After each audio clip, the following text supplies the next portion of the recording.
సోనియా గాంధీ సంపూర్ణ ఆరోగ్యంతో తిరిగి రావాలని వేణుగోపాలస్వామి ఆలయంలో కాంగ్రెస్ పార్టీ నేతలు పూజలు చేశారు. ఏఐసీసీ మాజీ అధ్యక్షురాలు, యూపీఏ మాజీ చైర్పర్సన్ సోనియా గాంధీ సంపూర్ణ ఆరోగ్యంతో మళ్లీ తిరిగి కాంగ్రెస్ పార్టీ కార్యకలాపాల్లో పాల్గొనాలని ఆ పార్టీ శ్రేణులు ఆకాంక్షించారు. ఆమె సంపూర్ణ ఆరోగ్యానికై రాజమండ్రి అర్బన్ జిల్లా కాంగ్రెస్ పార్టీ అధ్యక్షుడు బాలేపల్లి మురళీధర్ ఆధ్వర్యంలో స్థానిక గోదావరి గట్టున ఉన్న క్షేత్రపాలక వేణుగోపాల స్వామి ఆలయంలో సోమవారం పూజలు నిర్వహించారు. ఆమెకు సంపూర్ణ ఆయురారోగ్యాలు దయచేయాలని, ఆమె త్వరగా కోలుకొని మళ్లీ పార్టీని ముందుకు నడిపించేందుకు శక్తిని అందించాలని కోరుతూ ఈ పూజలు జరిగాయి. ఈ సందర్భంగా బాలేపల్లి మురళీధర్ తో పాటు కాంగ్రెస్ రాజమండ్రి పార్లమెంట్ కోఆర్డినేటర్ టీకే విశ్వేశ్వర్ రెడ్డి, పిసిసి కార్యదర్శి బెజ్వాడ రంగారావు మీడియాతో మాట్లాడారు. దేశం కోసం ప్రాణాలను సైతం త్యాగం చేసిన గాంధీ కుటుంబం నుంచి వచ్చిన సోనియా గాంధీ త్వరలోనే సంపూర్ణ ఆరోగ్యంతో తిరిగి వస్తారని పేర్కొన్నారు. ఈ కార్యక్రమంలో కాంగ్రెస్ పార్టీ సీనియర్ నాయకులు దేవతా సుధాకర్, కిషోర్ కుమార్ జైన్, మేడవరపు భద్రం దొర, డాక్టర్ యాళ్ల వీరభద్రరావు, నిల్లా వీర్రాజు తదితరులు పాల్గొన్నారు.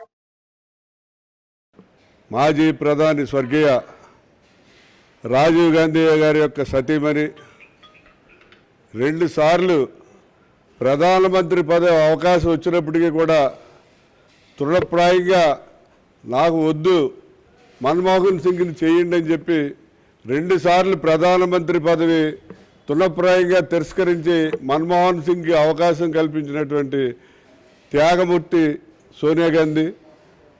ఈ మధ్యకాలంలో వయసు రీత్యా ఆవిడికి కొంత అనారోగ్యమై రామ్మోహన్ మనోహర్ లోహియా ఆసుపత్రి మరి ఢిల్లీలో జాయిన్ అయితే అక్కడే రాహుల్ గాంధీ గారు తల్లి పక్కన కూర్చుని, ప్రియాంక గాంధీ గారు కూడా తల్లి మంచం మీద కూర్చుని సేవ చేయడం జరిగింది.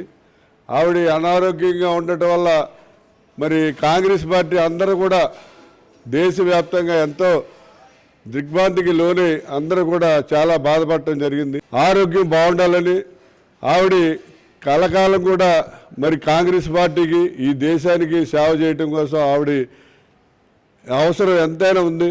అందువల్ల ఆవిడ ఆరోగ్యం బాగోవాలని చెప్పి ఈరోజు మన రాజమండ్రి నగరంలో క్షేత్రపాలకుడైనటువంటి వేణుగోపాల స్వామి ఆలయంలో కాంగ్రెస్ పార్టీ తరఫున అందరం వచ్చి ఇక్కడ పూజలు జరిపించడం జరిగింది. ముఖ్యంగా ఈ కార్యక్రమం అంతా కూడా మరి అర్బన్ జిల్లా, అలాగే స్వర్గీయ రాజీవ్ గాంధీ గారి యొక్క సతీమణి శ్రీమతి సోనియా గాంధీ గారు అస్వస్థతకు లోనవటం ద్వారా ఢిల్లీలో ఉన్నటువంటి సర్ గంగారాం హాస్పిటల్లో జాయిన్ అవటం ద్వారా వారు చికిత్సను తీసుకుంటూ ఉన్నారు.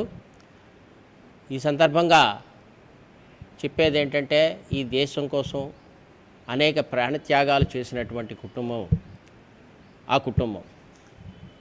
ఆమె ఇటలీ వంశస్థురాలైనప్పటికీ కూడా, దేశస్థురాలైనప్పటికీ కూడా ఆమె ఈ దేశ పౌరుడైనటువంటి రాజీవ్ గాంధీ గారిని వివాహం చేసుకుని ఈ దేశం వచ్చి అప్పటి నుంచి కూడా ఈ దేశ ప్రజల కోసం ఆవిడ నిరంతరము శ్రమిస్తూనే ఉన్నారు.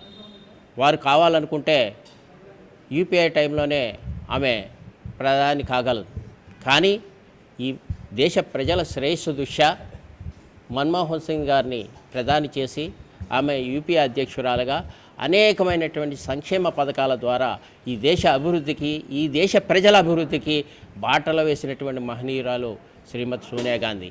మహేంద్రవరంలో వేణుగోపాల స్వామి ఆలయంలో మనకు పార్టీ నాయకురాలు పార్టీ కష్టకాలంలో ఉన్నప్పుడు ఆవిడ పార్టీ బగ్గాలు చేతితో పట్టుకొని 2 సార్లు ప్రధానమంత్రిగా అవకాశం వచ్చినా వద్దనుకున్న అమ్మ దేశ ప్రజల కోసం ఆవిడ జీవితాన్ని అంకితం చేసిన కుటుంబాల్లోకి వచ్చి ఆవిడ కోలుకోవాలనుకుని అందరూ ఆశిస్తూ సెలవు.